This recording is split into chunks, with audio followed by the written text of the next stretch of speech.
to bring me happy.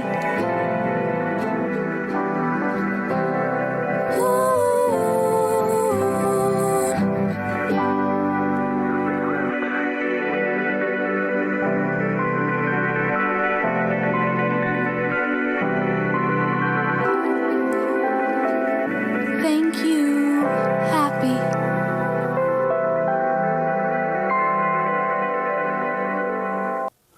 Welcome aboard. This is a Captain's Log. I'm the ambassador to the fans, Bryan Kreutz, and with me, as always, is the formidable foe to Raj, but fair and freaking awesome co-host on shore leave, Lili Fox-Lim.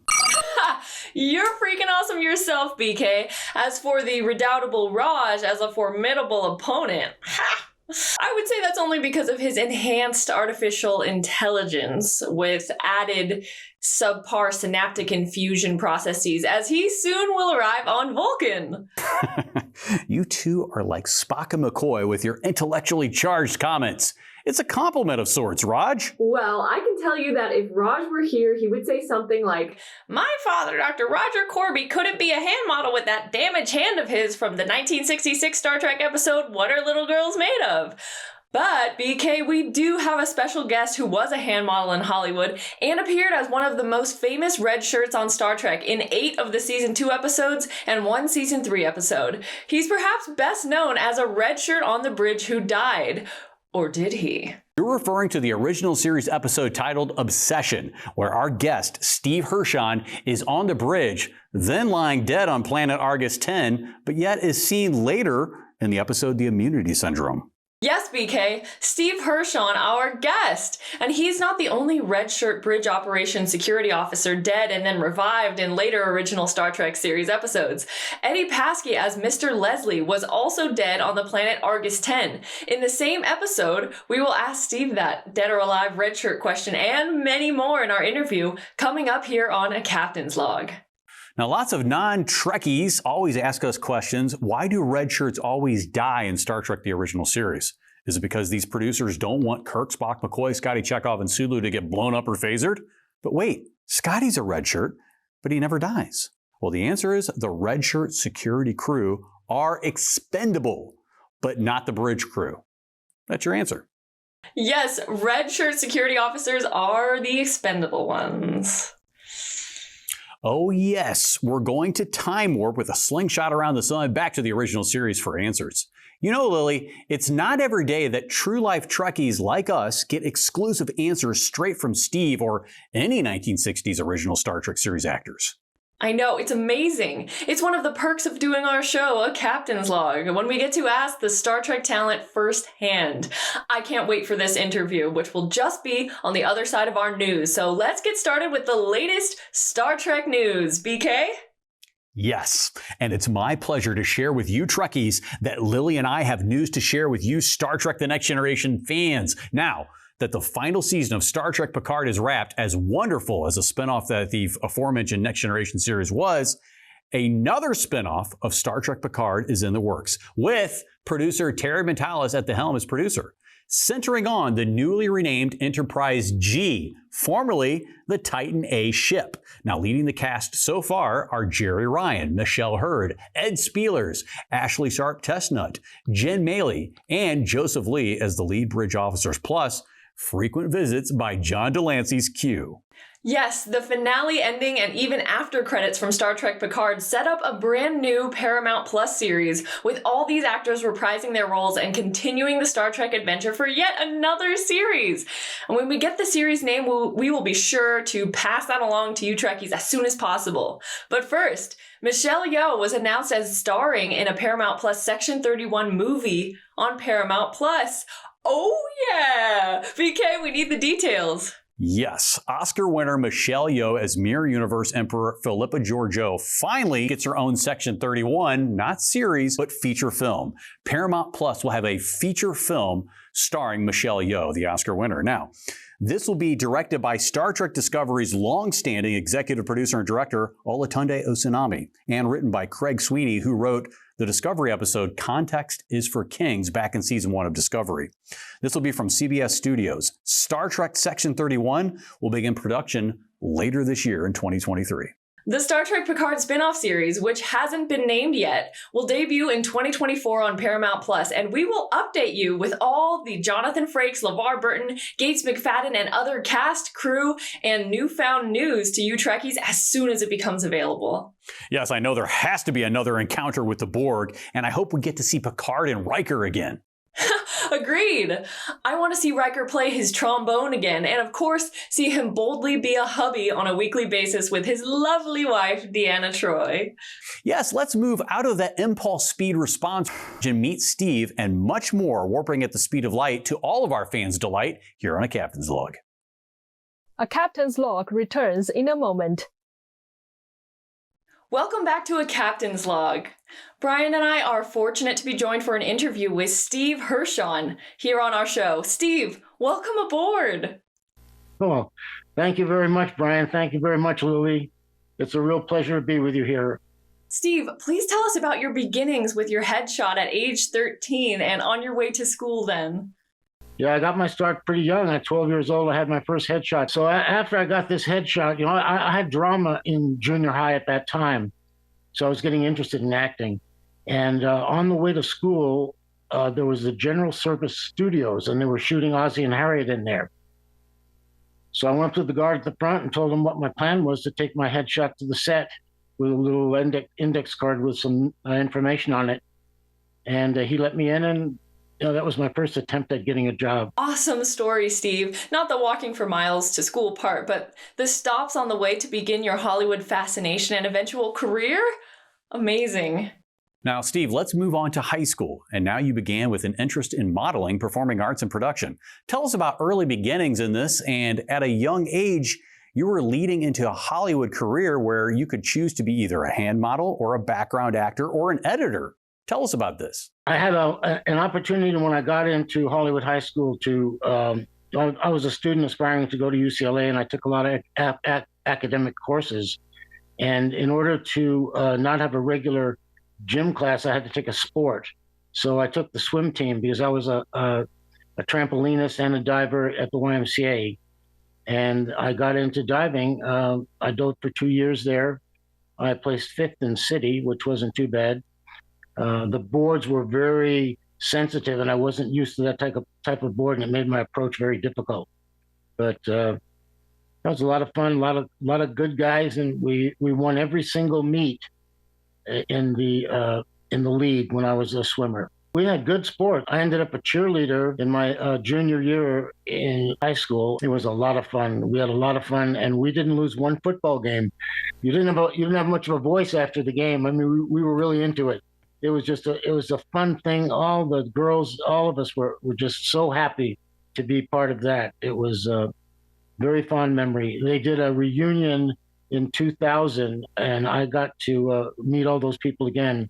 That was their 40-year reunion, and we did cheers at the reunion too, and it was just great to go back and reminisce. Steve, Harry Langdon was one of the most renowned photographers in Hollywood. And Steve developed pictures, proof sheets, and was an assistant with Harry Langdon. Sure, Lili. The reason I went to Harry Langdon is when you're an actor pursuing work, you have to have what's called a composite head sheet. And it's a headshot with 3 or 4 pictures on the back. So he shot my composite. We got along really well. And all my life, even when I was a little boy, I was the family photographer, and I had a great interest in photography. And even though I was going into acting, I told him, if you ever need an assistant, give me a call. And in 2 weeks, he gave me a call. His assistant, John Findlater, was an actor. He left, and he put me right in. I'm a quick learner. I was developing film, loading the cameras, making the proof sheets, even shooting the models at one point, doing a lot of darkroom work.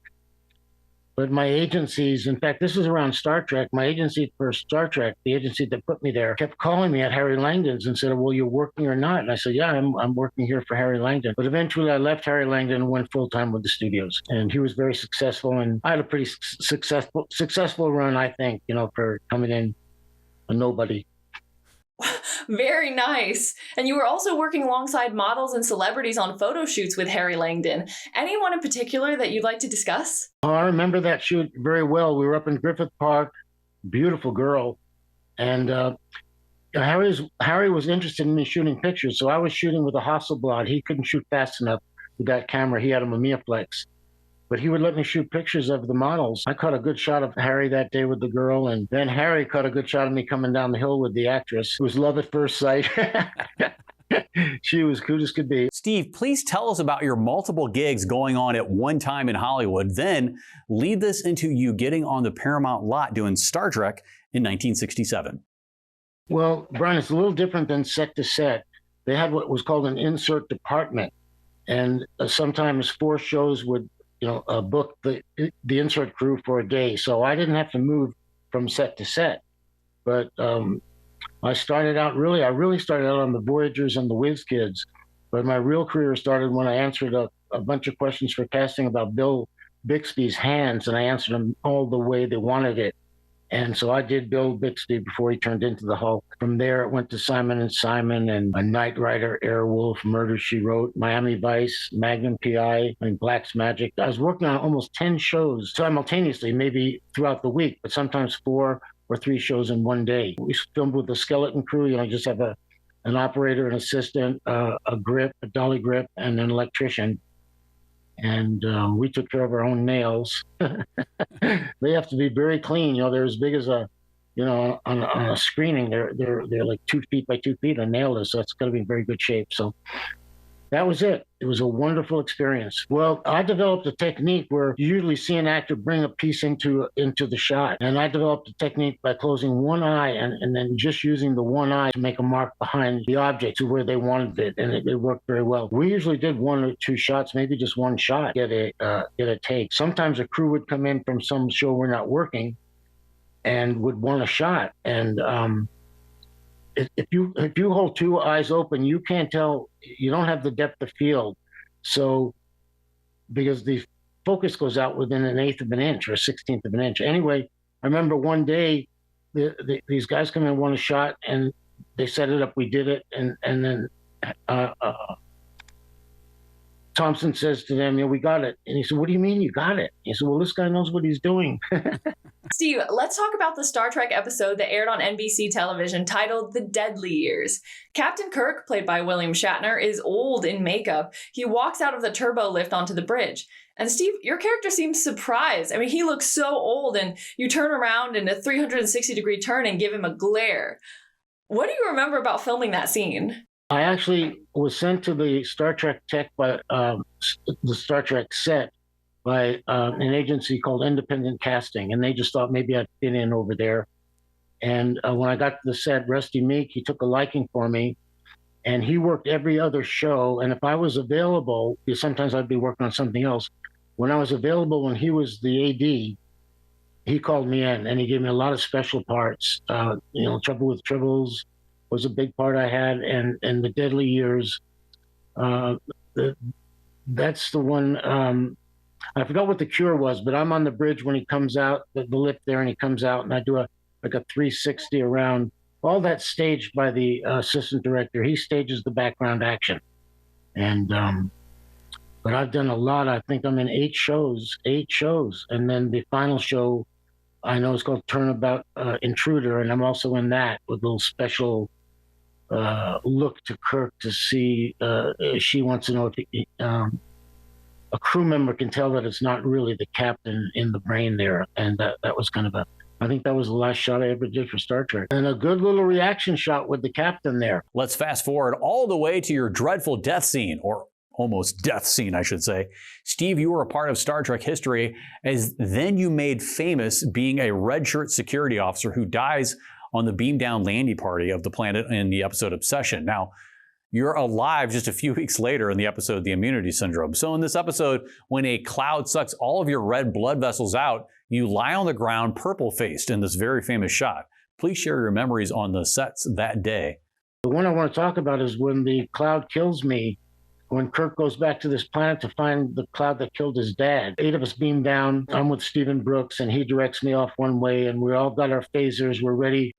Spock was right. Notice the molecular shift? Dichoronium reading now, sir.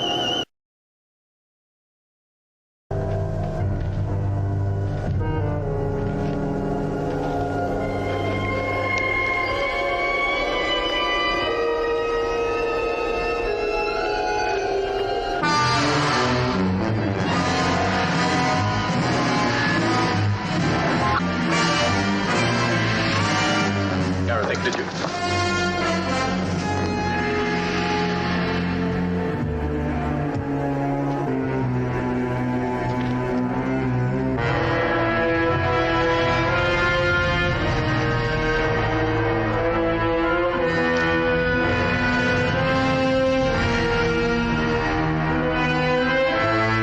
Full phasers ready to take this cloud down.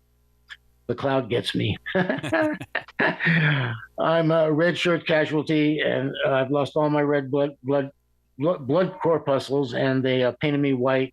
I don't know if you have a picture of that, but they painted me white, put me down the ground, and they come in with a handheld, and that's Captain Kirk's point of view of finding me. But I'll tell you that, looking back on that, I had so much fun with all the filming, and to have it come surface years later with the picture signings and trading cards now, and then you've got this podcast, and so some 55 years later, I'm back in Star Trek. Yes. We're not scripted. We don't have actors' names. It's called a silent bit part, and it's not a credited part, and people aren't following around the background actors. Oh, I saw that actor before. It just isn't that way. What the term was when we were calling into like central casting to look for general work, and you wanted to go back on a show you'd been on, the thing was, did you do anything close? And of course, you always said no. But you can go back. And but that's right. I came back after I'd been killed. I don't think they get anyone writing in and say, hey, that guy got killed on the other planet. What's he doing alive again? I talked about that on Coast to Coast, and I called it the magic of television. An amazing career you've had firsthand on sets, and a 1 in a million career for you in Hollywood. Now, I remember so many moments you've shared, not just on Star Trek. Working together in that type of a show, it was kind of, it was science fiction, but this is the first real spacecraft, and everyone took it seriously. Everyone did, tremendous acting, and I used to love to watch William Shatner and Leonard Nimoy act in the rehearsals, and because I was interested in acting myself, and I don't think I missed one. Working with Eddie Paskey and Bill Blackburn, they were real professionals. We were all friends. Even William Shatner talks to everybody. He was just that type of guy. But the people doing the extra work, they hang out more together. But everybody was friendly. We all felt part of the team, and everyone did a good job. There's a deep friendship between William Shatner and Majel Barrett on set, and you see this firsthand. Steve, you would watch rehearsals, and you mentioned William Shatner was laughing and gagging and bloopering with the cast. In particular, Majel Barrett, who played Nurse Chapel. Can you tell us about that? I had seen a pretty funny, happy situation one day when I'm watching Captain Kirk and Nurse Chapel doing a little scene. And after the scene's over, he sneaks up behind her, reaches around, grabs her by the boobs, and starts rocking her around the set real jovially, and everyone's getting a big kick out of that. And she didn't slap him or anything. It was just for fun, and I think she took it that way too. But that was a pretty interesting thing to see. That's new inside information from the source of original Star Trek. Wow, such cool stories. Steve, you were very clearly seen and famously known as a red shirt security crewman on the bridge of the Enterprise each week. Now, tell us something people don't know about being on the Star Trek sets.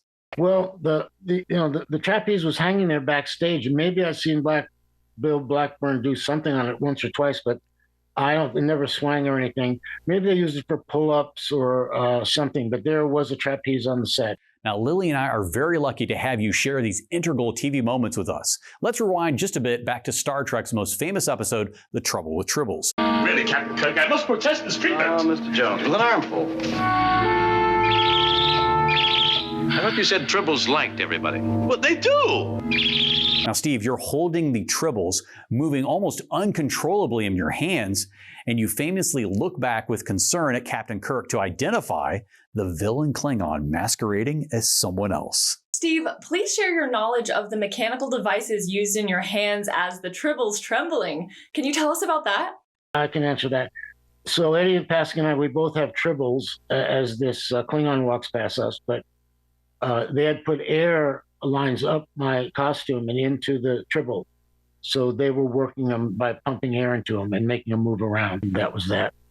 I've got a Tribble here, but I don't have time to take it out. But on the last picture signing I was on there, and I think he's on every one, there's a guy there selling Tribbles.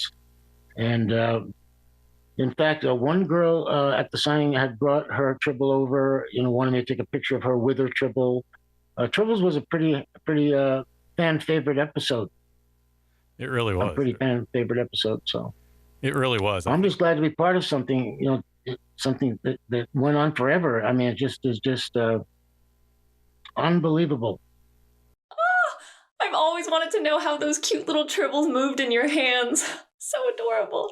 What a cool inside story. Steve, you have a cat at home. How could such a benevolent species like a Tribble, similar to your cat at home, cause so much mayhem? Well, having 5 cats is not much different. I mean, it's different, but you still have 5 children. They all got their personalities. I like it. It's real cozy. Like 4 of them get in bed with you at night, and everyone's bumping up against each other, and they've got a big yard to run around here, and they feel real special. And cats are very nice animals. I mean, they're very clean, do a lot of purring, and I just think they appreciate me as much as I appreciate them. Steve, please tell us about Rusty Meek, the first assistant director, and his kindness towards you, starting with Star Trek and sitting in on the bridge chairs frequently.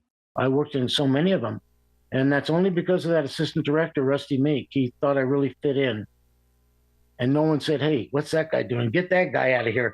Nothing like that ever happened. They put me right up front. They liked the way I looked. If they were going to shoot an angle where they needed that part of the set, they would put another part of the bridge in, but it wasn't in most of every show. Rusty would put me in Lieutenant O'Hara's chair if she wasn't in the script.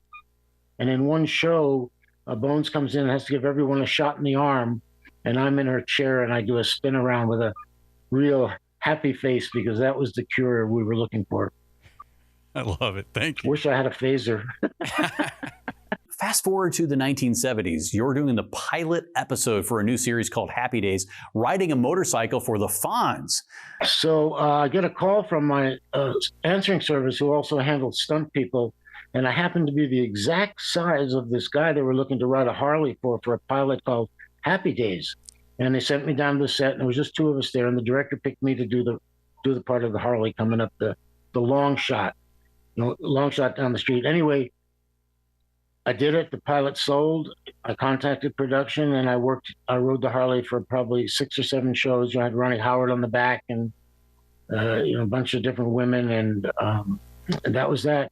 And then eventually the show, that was a single camera action show the first season, and then it went on stage, and they gave him a little smaller Triumph. I think they just pushed him onto the stage with it, but that was a very, very interesting job to get. Wow, that's a lot of high-profile network shows that you were on, Steve. Steve, you were also announcing for the Tony Randall Show back in 1976, 1977, and 78. Can you tell us briefly about that? Just before Taxi started, I had been the bailiff on the Tony Randall Show where he played a judge. And we filmed for 2 seasons, a lot of famous guest stars. And at one point during the season, Tony Randall told the writers that he wanted a bailiff to announce him when he walked into the courtroom. So Tony Randall picked me. And it wasn't a big spiel, all rise, the Court of Common Pleas, Commonwealth of Pennsylvania is now in session, the Honorable Judge Walter O. Franklin presiding. That was it. Then he would walk in, sit at his little desk there, podium, what does he call that? The judge, I don't know, but, and then he would say, okay, be seated. And that was that. Something a little special, to do each week, that would be on an SAG part. And I thank Tony for the opportunity. A captain's log returns in a moment. Welcome back to your single source for Star Trek news and interviews here on broadcast television. This is a captain's log. So there are a lot of familiar faces on the Enterprise. Bill Blackburn, Eddie Paskey, and you, Steve Hershon. And all of you were in the Screen Actors Guild. Tell us about that and how once you turn 70, SAG allows for a lifetime membership. So when I got into the movie business, I got into the Screen Extras Guild. And, there was a Screen Actors Guild, and then maybe also after at that time. So you get a parent union, and SEG was my parent union. It cost back in 1966 $300, And when I got my first SAG part, to get an SAG card with SEG being my parent union, it just cost $100 for me to get the SAG card. Now, SAG disbanded in about 86 or 87, and it became SAG and AFTRA. And they do a lot of non-union extra work now. When I worked, it was all 100% union. But here's one thing happened. I'm not a young guy. I'm going to be 80 in this December. So on my 70th birthday, the Screen Actors Guild told me that they were going to mail me an SAG card twice a year. So I carry an SAG card around for the rest of my life. Someday I might get back into commercials or something like that, or, I may not be through. Steve, this was one of my favorite discussions and interviews ever on Star Trek: The Original Series. Getting to know you and your one-of-a-kind career in so many ways was just a true delight for us. Thank you for joining us. Well, thank you, Bryan and Lili, for having me. It's been a real pleasure. Steve also appeared in so many more episodes of Star Trek: The Original Series, including the episode Journey to Babel. He's a honored guard, as you can see in this particular episode. Now, we also have video footage of Steve in a documentary called The Hands of Hollywood. And we have that video clip coming up here on a captain's log, courtesy of Ryan Palmieri, who's the director and producer. This is Steve Hershon, the TV actor. Recognize those fingers? They're from Steve's hand. See around Tinseltown, Steve is Mr. Hands, the Hands of Hollywood.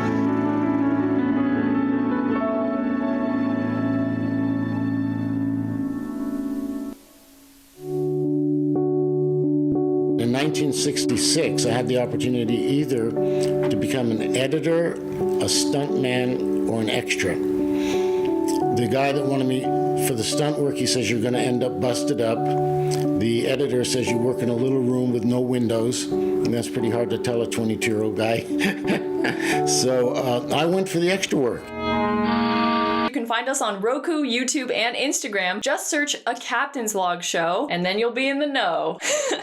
Bye for now. Hello, happy, my old friend. I'm glad you've manifested yourself into a human I can depend on to bring me happy.